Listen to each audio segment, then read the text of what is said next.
I'm Diane Durante. I want to tell you about my latest project, Timeline 1700 to 1900, which will appear on Substack. I chose Substack because it generally refuses to control the content of its writers. I like that. I prefer to let the market decide if I'm worth listening to rather than the management of a media company.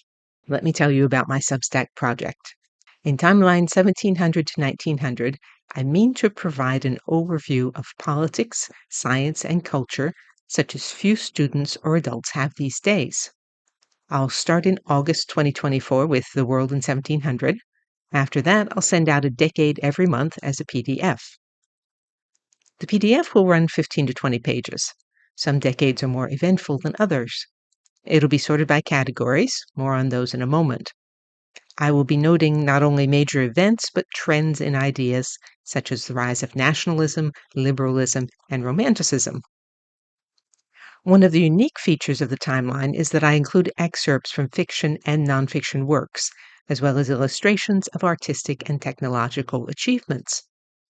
Another unique feature is the multitude of cross-references, because historical events don't happen in a vacuum.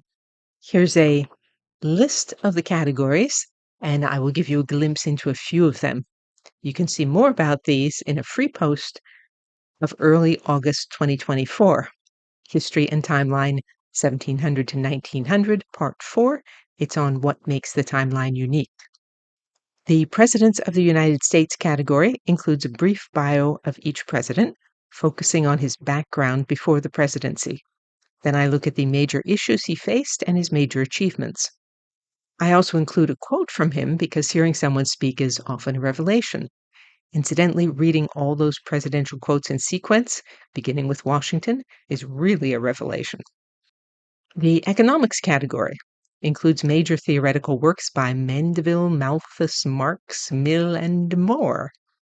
It also has notes on major upheavals in employer-employee relations, panics and recessions, tariffs, and so on.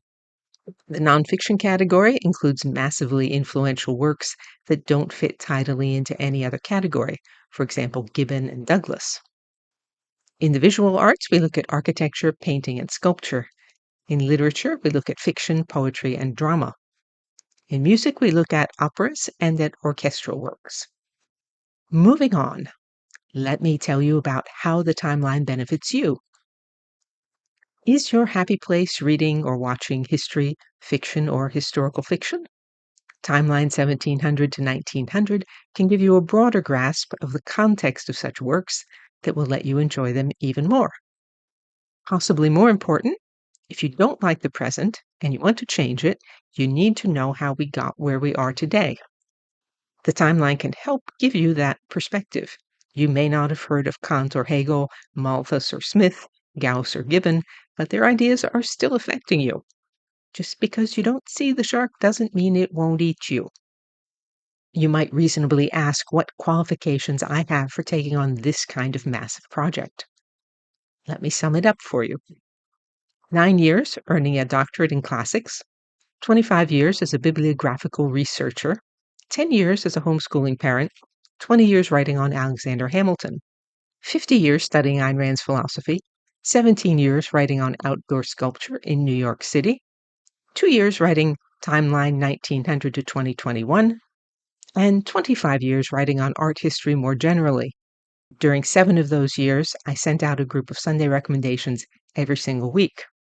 So, at age 146, well, okay, some of that experience overlapped.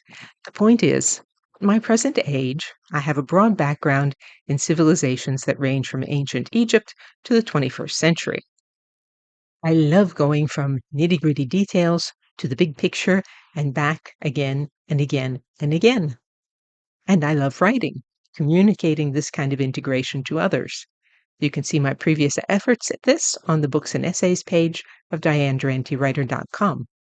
You might ask why I am issuing Timeline 1700 to 1900 on Substack rather than self-publishing it as I did Timeline 1900 to 2021. There are 2 reasons. First, I think it'll be helpful to have people comment on the timeline who are experts in their fields, technology, philosophy, literature, whatever.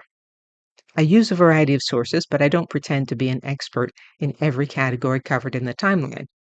I'm hoping subscribers will offer suggestions. I'll incorporate some of those in the timeline and mention significant contributors in the acknowledgments of the printed book. But be aware that this is not a Wikipedia-type collaboration. Final say on the content is mine. The second reason for putting the timeline on Substack is that putting together a book of this sort consumes a lot of time and energy. Your financial support tells me that you consider the project worthwhile. And finally, here are the concrete details of the Substack project. You can subscribe for free. That will get you a couple posts a month, including occasional essays such as Why Study History, and a couple posts that tie events of that month's decade to current events. As a paid subscriber, you get all the above, plus one decade a month in the form of a PDF. You can see a sample decade, the 1830s, as a free post on Substack in June 2024. The URL is on the screen. As a paid subscriber, you also have access to the archive of earlier PDFs. The price for this is $12 a month or $130 a year. Founding members at $240 a year will appear in the acknowledgments of the print version of Timeline 1700 to 1900. I hope you'll join me on Substack. If you have any questions, drop me a message there. And thank you for listening.